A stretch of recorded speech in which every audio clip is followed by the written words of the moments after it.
Baywatch is a 2017 film that's based on the popular TV series from the 80s and 90s.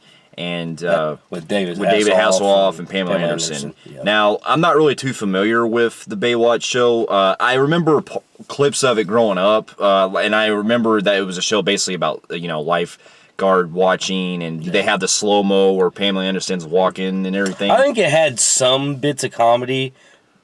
I remember it kind of being straightforward and comedy and a little action, but like him, I remember coming home from school and seeing the whole if I was on the right channel, the opening scene coming in and all that stuff. But I really never watched it, so I can't really judge the show in comparisons to this. But yeah, it's something that I've never really fully watched, but I've heard a lot about. Yeah. And this is a film that stars Dwayne Johnson, Zac Efron, Alexandra Daddario. I'm sorry. Yeah. And David Hasselhoff and Pamela Anderson, among others, and which do their cameos in this, yeah. And the film stars Dwayne Johnson as a lifeguard member who is watching the beach and everything. He has a team of lifeguards that he trains to become part of this elite team that he has to go out and save people from drowning and do everything that lifeguards usually do. And like at the beginning of the movie, he's kind of pretty much like a national star because like he saves everybody. Yeah. And he's all doing, it has that whole trying to be all sexy like the show was, where but mixing with the comedy at the beginning. Yeah. But he's like saving everybody's life. He can everybody's like in love with him because of it and stuff. Yeah. He's like the famous guy on the beach. So yeah, and then we also get introduced to Zac Efron's character Matt Brody, who's considered one of the best swimmers in the Olympics and everything, because he's won 2 gold medals and he seems to have everything going for him. And then, but he the reason why he's now at the beach trying to get work on the team is he had a little fallout where he had an accident because of drinking all the time and stuff in Olympics, which caused him to get probation and all this crap. So he pretty much his fame started going downhill. So he's wanting to, he's looking for a job, and he's actually recommended to come down and try out for Baywatch. Yeah, basically he ends up trying to sign up for the Baywatch team at the beach, and this is like you see in the trailer where The Rock at first doesn't, he's talking shit to him a lot, saying that he ain't got what it takes to be on his team and things like that. And the film deals with a lot of their rivalry going back and forth. Yeah. And basically, as you pretty much can tell, there's a plot. There's a plot that involves basically this villain that they set up. I forgot the actress's name, but she's not really that big. I don't know. Yeah, I never. In a way, she's kind of looks a little bit like Eva Mendes, kind of in the face, a little bit. She reminds me of that one with that high pitched voice. Sophia Vergaglia. I forgot her last name. Yeah. But anyway, that's where the plot gets in. The plot really goes. It's basically your basic comedy that's very cheaply made. Yeah. And it leads into a villain who it's always drugs. And the person is, dealing drugs, you get bodies, some body count, not really, because it's more of a comedy, it's a little bit. And pretty much it becomes where they have to investigate this chick who her companies came in, and they're kind of pretty much want to buy out all these companies so they can own this whole part of the beach. And the people that kind of don't want to go her way, they end up getting killed in mysterious ways. Yeah, and it's basically every comedy, buddy comedy, and it's what a lot of these TV movies that are based on TV shows are doing. Basically, we had that similar to what they did in Chips earlier this year, which was fucking terrible. Yeah. And we also had that with the 21 Jump Street films. Well, you had that with 21 Jump Street. You have it with Starsky and Hutch reboot. You have that with Cop Out does this. You get so many comedies do this. Yeah. So the plot is very unoriginal. Yeah. Yeah. But basically the gist of it is you have Zac Efron trying to show Dwayne Johnson's character how he can pretty much become part of the team and everything. Yeah. And I'll tell you, I heard a lot of different things about this film. Like, I heard a lot of bad things about this film before I went to go watch it, because the film came out a couple weeks ago. We were just now catching it. Well, let's go back to when we saw this and Chip's trailer, and pretty much we weren't discussing like which one's going to be worse. We pretty much looked at both these films and were like, yeah, these movies are going to be fucking terrible. Yeah. Chips, you can go to our review on that. We tore that motherfucker a new asshole. Yeah, definitely. Now, going into this, we went with fucking extremely low expectations, and I want to tell you right now, it's not a great movie, but I was surprised how watchable it was. Yeah. If anything, the film did make me laugh quite a bit, because the pros that comedy was pretty decent. So with the pros I have, I love Dwayne Johnson in this. It shows that even in these type of comedies that might not be too good, it shows that he still has a lot of charisma. Yeah. He is very funny as hell. Yeah. And when he is playing the very macho type, he still delivers a great comedic timing with a lot of the situations. He was one things I did like about Central Intelligence. My only issue was Kevin Hart in that film was getting placed in so many of those films, which was getting irritating. Yeah. But yeah, The Rock always seems to do really good in these comedies, and you never get really old with him. I enjoyed the hell out of The Rock. And surprising enough, I don't know how many times I'm going to say this, and you can find this in Neighbors 1 and 2. I really like Zac Efron. I think other than the High School Musicals, he surprised me what he could do with this comedy. I like to see him try to take some darker roles eventually down the road. I'm actually liking what he does with comedies. He makes me laugh. Now, he did do a terrible one last year. But that was because he looked like he didn't want to fucking be there. Yeah, with Mike and Dave. Neighbors 1 and 2, you can tell he's having fun with those. Yeah. I loved both Neighbors movies. But again, in this one, I enjoyed his performance. He was funny again. And he had great chemistry with Dwayne Johnson too, because a lot of the banter back and forth with him, calling him a fuck up, and bringing up all these different names to him, like "Hey, High School Musical," or Jonas Brothers. Jonas Brothers. Hey, Bieber Gilbeer. Yeah, and then Rock was throwing some good one-liner insults to him. Yeah, I enjoyed the shit out of that. But surprisingly enough, there's a guy in this film that I don't think he's ever done anything. His name's John Bass. I think it's John Bass. If he's played in anything, he's played so far down in a cast we didn't notice him. Surprising enough, and I've actually heard reviews on this guy to look out for this guy, because he was actually one of the best parts. He kind of steals some of the comedy in this film.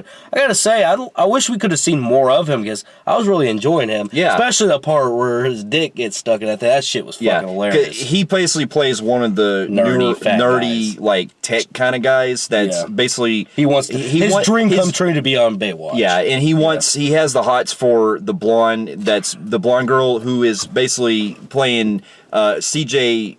I think her last name's Parker. CJ, who is basically Pamela Anderson's original character from Baywatch. So they have that same character in this one, and he has the hots for the girl that's playing Pamela Anderson's character. Yeah, and it was funny because a lot of scenes that he does, it's a lot of physical performance, because he always gets stuck in different things where he's falling down or he's basically your chubby guy, nerdy guy who wants to be like them, and he's tried out for so long, and he finally puts his efforts in and ends up The Rock ends up giving him a shot and said you made this cut, and he's pretty much he fucks up all the time.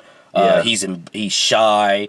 This chick, every time something she wants to go around him and stuff, it's like he's fucking nervous, and he ends up fucking it up by doing something dirty or funny and shit. But surprising enough, when you see shit like that, generally that character annoys the piss out of you in movies, but in this case, the guy was really likable. He was, yeah. I enjoyed him. And another one character I like too is the girl from San Andreas, Alexandra Daddario. She was beautiful. She's a very beautiful woman, and and not only that, her eyes are so fucking pretty. God damn her eyes, man. She did a great performance too. She's basically playing that hard to get type. because Zach Efron's trying to fuck her and trying to give her everything, and then she's like, no, you got to try harder than that shit. Yeah, and like, then she fucks with him and does the same thing. Yeah. Like, he's eyeing her tits, and then later on in the film, she's like eyeing his dick, and he goes, what was that? Yeah. And stuff. She's pretty, I enjoy the hell out of her in this film, too, but... And another thing, too, I enjoyed is that a lot of the humor, like, while a lot of it is kind of your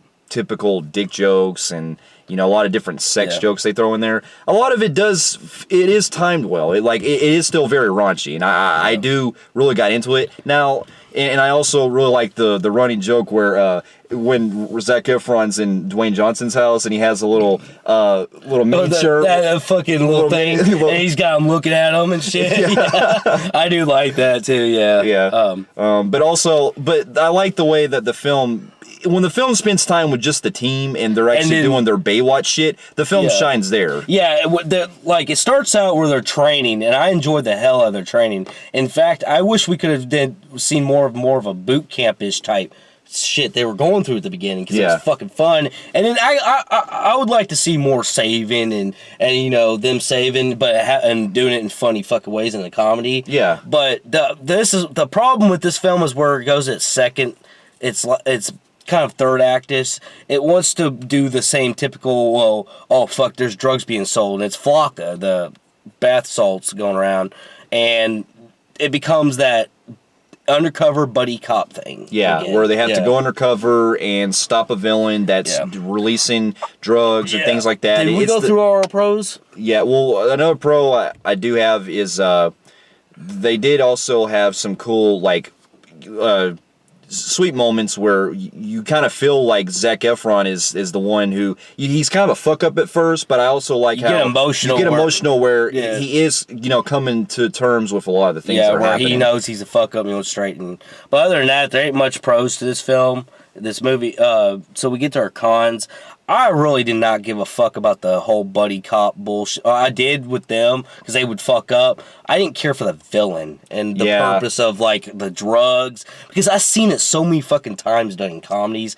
It bored the fuck out of me. Yeah, I agree. Yeah. It's one of those movies that it's there just for plot, just to set the plot up. And now, I don't know if the original Baywatch TV show, it did that too. I mean, if it has, then I get why they're probably going by that. But this, it just feels so cliche, and they do the most, like, predictable shit you're calling in every scene. Yeah, and the villain is not hardly in this, and it's a kind of like a Latina woman. Yeah, Latino. And Latina. A rich woman. And basically, she has, like, no charisma, no chemistry. It's so cheaply made villain. Yeah. It's just like, hi, I'm the villain. Oh, I'm selling drugs. You already know who she is at the beginning of the movie. So it doesn't do all these twists. And it's just pretty much, hi, I'm the villain. I'm going to try to kill you guys because you're now snooping around. You guys survive. All I'm going to do, I'm holding the one hostage, and then I die at the end. Yeah. Type shit. Yeah. It's in every comedy cop, you know, you get what I'm saying. Yeah, I got you. So that was a big con to me because I was very uninterested in that. Yeah. CGI in this film. Yeah. Holy shit. Yeah, he mentioned the other day, we have a written review on our website, on filmfreaks.com, that you posted a review of Bye Bye Man saying that film had a CGI so bad with the dog that looked like something out of Spawn. Well, this one was like 4 times worse from what you described, because this is basically, there's a whole sequence that's about 5 minutes long where they're saving these people from a boat. Because you can tell Johnson and his team end up going to save these people that's on this boat that explodes. Yeah. And about 5 minutes of the scene goes on, you can tell this CGI fire looks really poorly I'm going to tell you rendered. right now, the boat looks like they're in one of those little studios, and it's like they're not really on a boat. Because at this point now, this is when water even looked like CGI. Yeah. I pretty much everything, and I swear to God, I seen one body look CGI too. Like, this was like so heavily CGI, you could tell it's green screen and probably a couple platforms is standing on. Yeah. I mean, this is how pitiful the CGI got. You can make comedies, and you don't have to be that fucking cheap with your visuals. Yeah. Now, I guess because this film is basically more of a satire I guess the CGI was more laughably bad because I was pretty much laughing at how fucking terrible it was. I was laughing. I'll give him that. But I agree. It looks so poorly rendered. I was like, damn, did they Which we called in the first trailer. Well, yeah, in the first trailer, it seemed like they didn't even finish the effects. Yeah, I think because these movies are cheap and they don't cost, in their terms, dollars. Yeah. You know, this is like a fucking cheap made. So they probably spend their money all on the cast, and everything else is like fucking pennies on a dollar to them. Yeah. So it's cheap. You can tell. Now, what was another thing? There was a part where like that one dude died, and like his buddy, well, like, not to spoil anything, but there's a character that is killed off, and there's another character that doesn't really like the way it's edited. The character doesn't really like know anything about it until a scene later. I'm kind of like, I was like, huh? What? Were you not at that previous scene from earlier? I mean, the reaction just came out of nowhere. The John Bass, the chubby guy, as much as I enjoy him, and this is not his fault, this is writing, he seems to go missing a lot and then pop up in scenes later on, like where it's like they'll cut down some of the people that's part of their crew because there's, like 7 in the crew, and they'll focus mainly on Daddario and Zach, and mainly Rock too. But then this big guy, and a couple of the other girls, they'll be like in and out. And it's like, where were you guys at? It's like you guys went home, had a day off, and it's like, it's like it's edited really weird like that. So yeah, and another thing too, I did have a con with was that I did feel like some of the other team members, we don't really see much of like, well, we do see in parts, but they could have maybe done a little bit more stuff to do with them, like as far as saving lives, things like that, because they're kind of more like background characters a lot in this film. Not only that, here's one thing I do gotta give a pro. I'll probably put this more on my pro than anything. With these movies that used to be TV shows, we usually get, I feel like the originals get slapped in the face. And this time around, it didn't really like they slapped in the face. It was pretty cool seeing them do their cameos. Yeah. You notice with Chips, the original guys got slapped in the face for that fucking, like, hey, you guys, fuck you guys. Yeah. Ghostbusters, fuck you guys. Yeah. Fucking 21 Jump Street, they just killed themselves off because they were like, this is an embarrassment. Fuck you guys. But the original people, Dave Hasselhoff and Pamela Anderson, do a cameo in this, and it was like you did them justice. That was pretty cool. Yeah, I did like that. Yeah, it was the way they were presented in the film. They were able to hold their grounds of their movie, of their TV show, and not be like where you feel like The Rock is like, fuck you, we're the new guys. Yeah. They actually praise the cameos of the original people. They give them credit. Yeah. I appreciate that. That is good, yeah. I did like that too. So. Yeah. And so with a lot, and plus there were a lot of jokes in this film, like here and there, that I did feel like were not timed very well. They dragged out a little bit, and they weren't like, the comedy was funny throughout this film. It's just that there were parts where I'm thinking like, yeah, they could have cut that hour. They could have cut that. They could have cut that joke shorter. But anyways, this movie was not. It was just more forgettable. I'm actually a bit surprised this wasn't a terrible movie. I actually can watch this. Maybe if I had a TV out on the beach, I'd probably put this on. Yeah. Because it would fit the way. I would actually be interested to put it back on again. But overall, this movie is kind of pretty much, I seen it, I'm glad I did. Forgettable. I'll rent it sometime. But other than that, I'm going to give Baywatch a 5 out of 10. Yeah, I agree with you. It's a 5 out of 10 for me as well. It's probably something I can rent maybe once in a while. Like if there was something on Netflix, I could probably watch on that, or maybe if I watched it online on YouTube or something. It's if I want to have a good time at like a party or something, I can throw it on and it would be on the background. You know, so it's very forgettable, but it's got its moments that are funny. Yeah. So with that, we thank you so much, guys, for watching our review of Baywatch. For those of you who have also seen Baywatch, comment below when you thought of it, and we'll be seeing you in our next review. We'll see you later. See ya.